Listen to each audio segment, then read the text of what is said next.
This essay is about, okay, it's about me being a dreamer. And to be honest with you, a lot of people that will watch this video and read this essay, lots of people won't see dreaming as beneficial.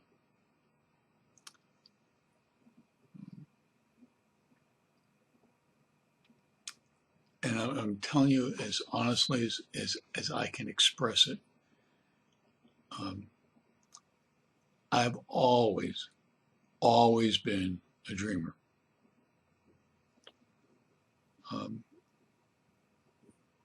But I danced with death a couple times. And if I thought that I was a dreamer 30, 40, 50, 60 years ago, it pales in comparison with where I am today. Primarily because of those two dances. It radically changed my life. And to be absolutely honest with you, if you haven't done a dance with death,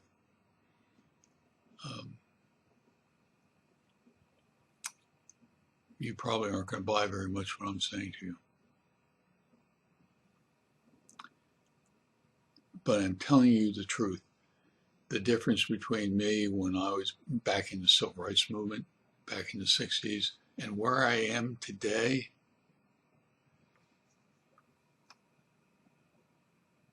it really does pale in comparison. And the only two major events in my life were both times that I danced with death. And that has and I'll tell you the people who have done the dance, people who have experienced what I'm talking about, Randy Posh, Steve Jobs, Oliver Sacks, John Dunn, Alan Seeger, David Hume, John Kennedy, Abraham Lincoln, Kurt Vonnegut, Miguel Cervantes, Alexander the Great. The list goes on and on and on and on. And everybody that has done the dance,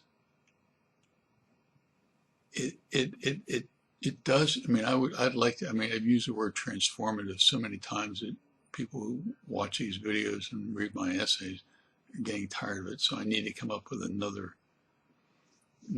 term.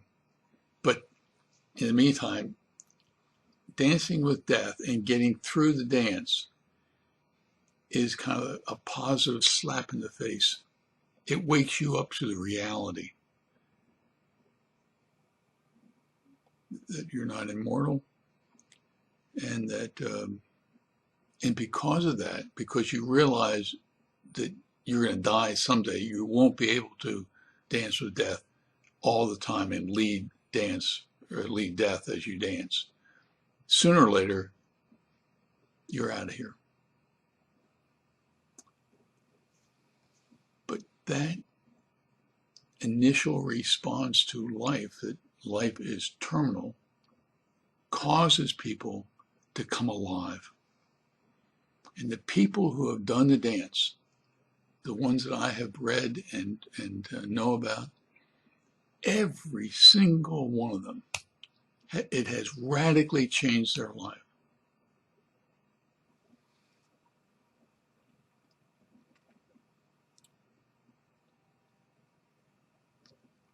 And so Dancing with Death put my drive, my excitement about life on steroids.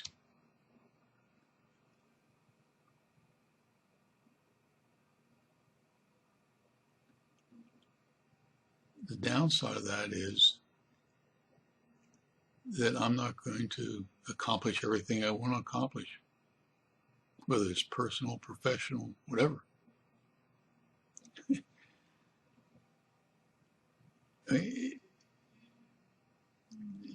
I'm telling you, it's a humbling experience to realize when you're hyped up, when you're, when you're wound up about life and then something happens and you fail. I mean, I could rattle off a dozen things that still bug the daylights out of my gut that I haven't succeeded at.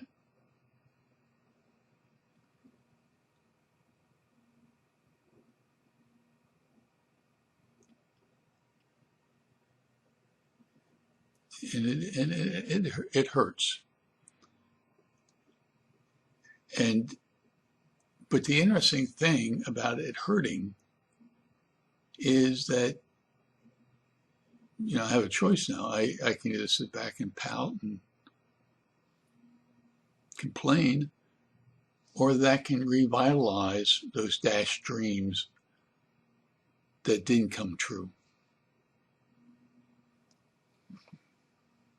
A couple of years ago, I went to Myanmar, interviewed Min Konan, who's kind of the Bobby Kennedy of the 88 generation. I tried to interview the lady, Aung San Suu Kyi, the most important woman in human rights, the most important human being that I know of in human rights in all the world, who has done more for human rights and paid dearly, physically and emotionally, for her dedication. I wanted to interview her. And the dreamer that I am, I wrote to people for months prior to taking off and flying to Yangon. And I failed. Irritated the you-know-what out of me.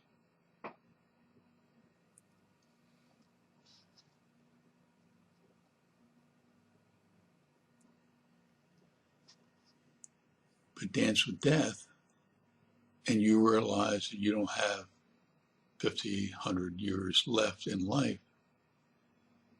And what does that do for you? It causes you to live.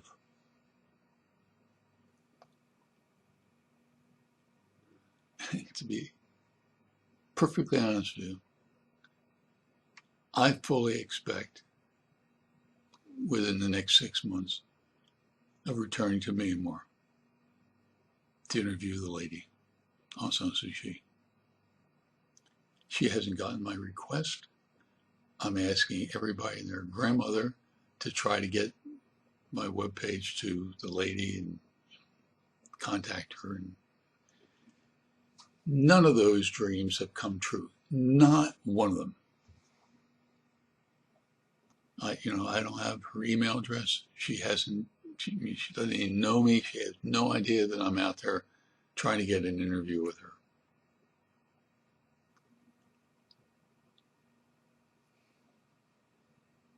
And it's not that I didn't try a couple of years ago. I tried and I failed and my dreams were dashed.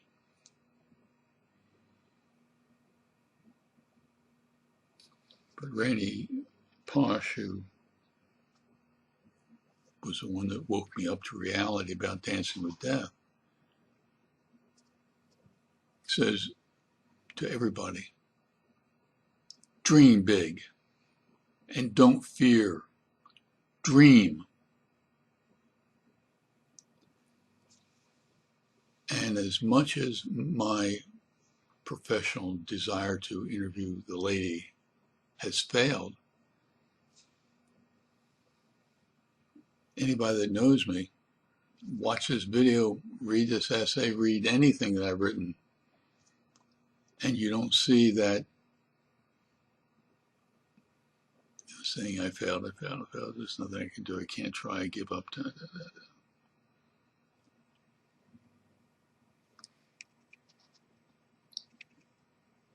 You go to my webpage and look under articles and then critical issues. You scroll all the way down toward the bottom and you'll find a section on mentors.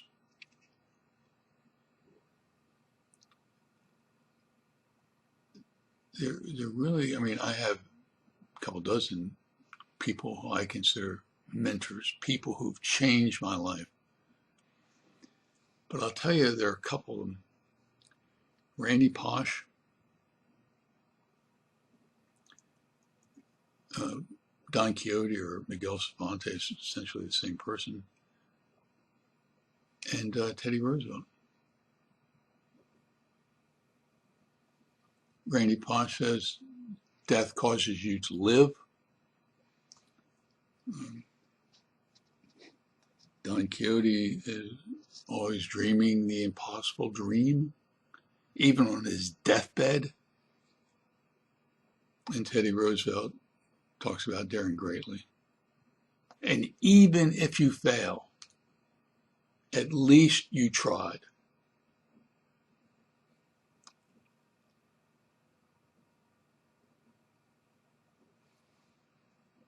So Campbell is a dreamer. So what? Who cares? So I dream, and some of my dreams are going to come true. Some of my dreams aren't going to come true. So what? That's not going to affect your life. What will affect your life is if you don't become a dreamer.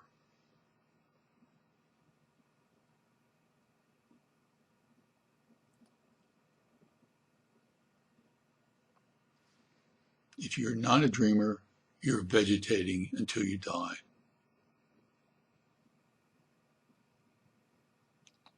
We're all going to die.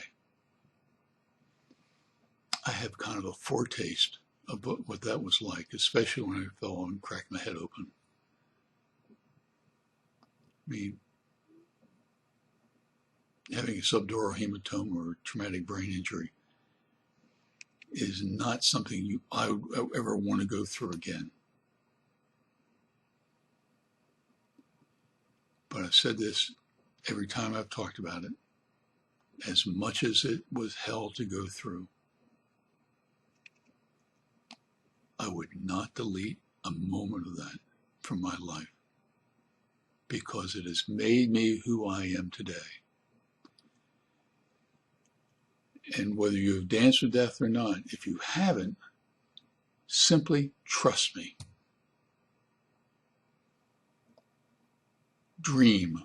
Begin the process. Be like Randy Posh, Don Quixote, and Teddy Roosevelt. In reality, you have no other choice. Either you do what I'm telling you to do, or you'll spend the rest of your time here on earth vegetating. Either this or that. Choose wisely. Thank you.